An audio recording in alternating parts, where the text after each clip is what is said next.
आज भगवान छोड़ के चले गए, पांडव प्रभु को याद करते हुए वन में गए, प्रभु की याद में अपने शरीर को त्यागा। इसके उपरांत भगवान श्री कृष्ण के जाने के बाद हस्तिनापुर के राजा हुए महाराज परीक्षित। परीक्षित जी राजा हुए। परीक्षित जी ने अश्वमेध यज्ञ किया, घोड़े को लेके दिग्विजय पर गए। तब उन्होंने रास्ते में देखा कि एक शूद्र था जो कलयुग था। भगवान कृष्ण के जाति कलयुग शुरू हो गया। वो शूद्र एक राजा का वेश बना के एक गौ माता को लात मार रहा था, अपमान कर रहा था, परेशान कष्ट दे रहा था। कलयुग की शुरुआत से ही कलयुग ने अपना असलियत दिखाना शुरू कर दिया। वो तो कलयुग की शुरुआत में महाराज परीक्षित जैसे राजा थे जिन्होंने उठ करके उस गौ अपमान का विरोध किया। काश आज भी दो चार ऐसे कोई राजनेता आगे आ जाए जो खुद ये कहे कि हाँ हमें गौ माता की रक्षा करनी है, जिसकी आज बहुत कमी है। अरे अब क्या बताएं, रक्षा तो छोड़ो, शर्म आती है इस बात को भी सोचते हुए। भारत की सरकार ये कहती है कि गौ माता का मांस खाने से पोषण बढ़ता है, स्वस्थ अच्छा होता, आप फिट रहोगे, आप अच्छे रहोगे। ये इस देश का एक राजा, देश का एक नेता इस बात को कहता है। भारत सरकार के द्वारा एक पुस्तक बनाई गई पोषण, उसमें ये बात लिखी है, गौ का मांस खाइए आपकी ताकत आएगी। राजा का कर्तव्य है देश की कुरीतियों को मिटाए, चाहे उसके लिए भले उसको अपने प्राणों की आहुति दे। नेता कौन होता है? जो प्रजा के लिए हमेशा आगे रहे, सबके लिए, प्रजा के लिए जो नियम है वो भी उसके लिए रहे, और जहां भी उसको समाज में कोई गलती दिखे वहां आगे बढ़े। और जिस दिन ये नेता, अभिनेता, इस देश के सारे संत सब जिस दिन इकट्ठे हो गए, एक भी गौ माता आपको सड़क पर घूमती हुई दिखाई नहीं देगी, एक भी गौ माता। और चलो ये तो बाद की बात है, नेता छोड़िए, लोगों को छोड़िए, जिस दिन इस भारत की जनता एक हो गई, नेता क्या दुनिया की कोई ताकत गौ सेवा होने से नहीं रोक सकती। जनता जनार्दन, जिस दिन जनता आगे आ जाए, लेकिन अपने कामों से फुर्सत नहीं, गौ माता को तो तब देखेंगे।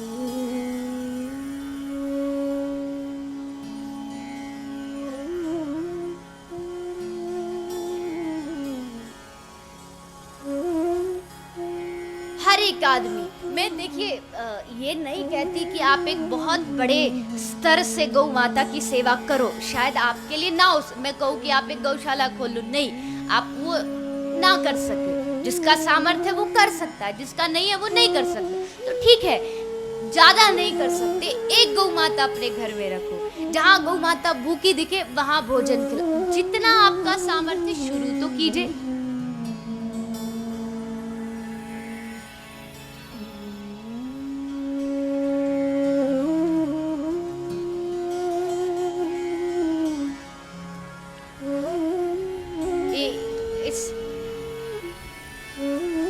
सेवा धाम हॉस्पिटल का निर्णय भी इसीलिए लिया गया। आप ब्रज में भी, ब्रज को तो भगवान का घर कहा गया है, और भगवान को सबसे ज्यादा अगर प्रिय थी तो वो गौ माता थी। यानी हमारे इष्ट कौन? भगवान कृष्ण, और भगवान कृष्ण की इष्ट कौन? गौ माता, तो परम इष्ट है। अब कृष्ण की आरती करे जा रहे हो, पूजा करे जा रहे हो, गौ माता भूखी दर बदर सड़कों पर कूड़ा खाती हुई घूम रही है।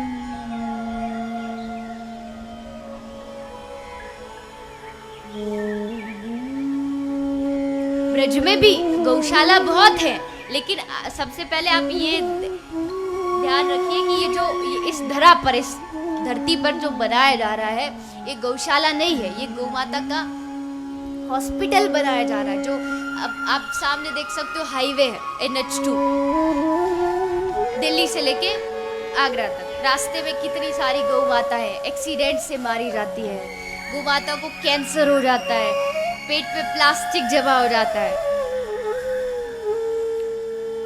हमारे इंदौर से आए श्री हरीश जी,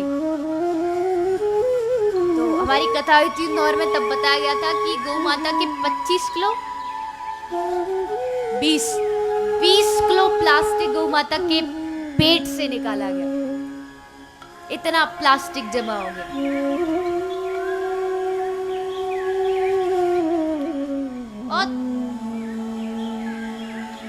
और हाँ, ये जरूर है, जिस दिन आपने गौ माता की रक्षा शुरू कर दी, गौ माता आपकी रक्षा करने से कभी पीछे नहीं हटेगी, कभी नहीं।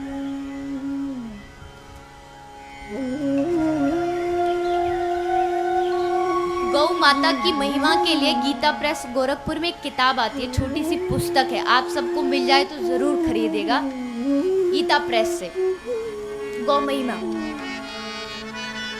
उसमें एक बड़ी छोटी सी कथा है कि दो मुस्लिम दोस्त थे, एक का नाम तो हुसैन शाह था और दूसरे का नाम मुझे ढंग से याद नहीं है। जो भी हो, दो मित्र, ये सच्ची घटना है, उसमें जो भी घटना है ना वो सारी सत्य है, वो बनाई हुई नहीं है, सारी सच्ची घटना है।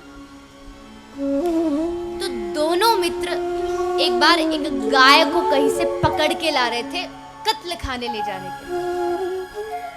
तो उनमें से एक जो मित्र था वो तो ले जा रहा था, लेकिन जब हुसैन शाह जो था दूसरा, उसने जब देखा वो माता चिल्ला रही है, रेंग रही है, घसीटी जा रही है, तो उसके मन में थोड़ी दया आ गई।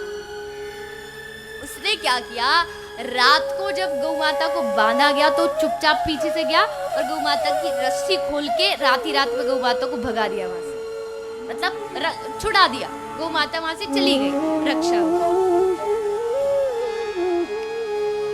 अब वो जो गौ माता जा रही थी ना कत्ल खाने में, वो जा रही थी ब्रिटिश के, जो उस समय ब्रिटिश लोगों का शासन था, उनके कोई समारोह था, उसमें बीफ पार्टी रखी गई थी। बीफ कहते हैं गोमांस को। अब गौ माता चली गई तो मांस नहीं आया। अब ब्रिटेन वाले लोगों को गुस्सा आया, क्या करे, किसी ने कहा भाई इसने गौ माता को भगा दिया, कहा जाओ इसे फांसी पे चढ़ा दो, फांसी पे चढ़ा दो। वो बेचारा कांप रहा था, उसने तो कोई गलती भी नहीं की, कैसे क्या करे, कैसे समझाए कि मैंने तो उनकी रक्षा की थी। लेकिन जब वो व्यक्ति को ले जाया गया फांसी पर चढ़ाने के लिए, उसका गर्दन पर वो काला कपड़ा बांधा, खड़ा किया, वो जो फांसी लगाने वाला आया उसने वो पकड़ा, खींचा, जैसे खींचा वो लटक तो गया लेकिन मरा नहीं। उसका मुख खोला तो देखा कि वो तो जिंदा था। अब तो सब घबराए, बोले दोबारा चढ़ाओ। तुरंत उसे वहां खड़ा किया, फिर से खींचा, लटक गया, फिर मुख हटाया, कपड़ा हटाया, तब भी जिंदा था। तो सब अचंभे में पड़ गए। जब वो बच गया तो किसी ने पूछा कि भैया तू कैसे बचा? तब उसने हंसते हुए कहा, भैया मुझे नहीं पता, जब मैं मरने जा रहा था तो मैंने कहा था माँ मैंने तेरी रक्षा की, अब माँ तू अपने बालक की रक्षा कर।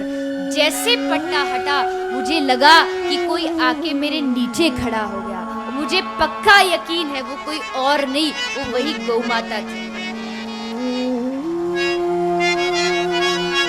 फिर वो जो जल्लाद था उसको फांसी दी गई, क्योंकि ये संविधान में रूल है, अगर एक बार फांसी लगाई जाए और वो आदमी बच जाए तो आप दोबारा नहीं लगा सकते। उसने लगाई, उसी को उल्टा फांसी पे चढ़ा दिया।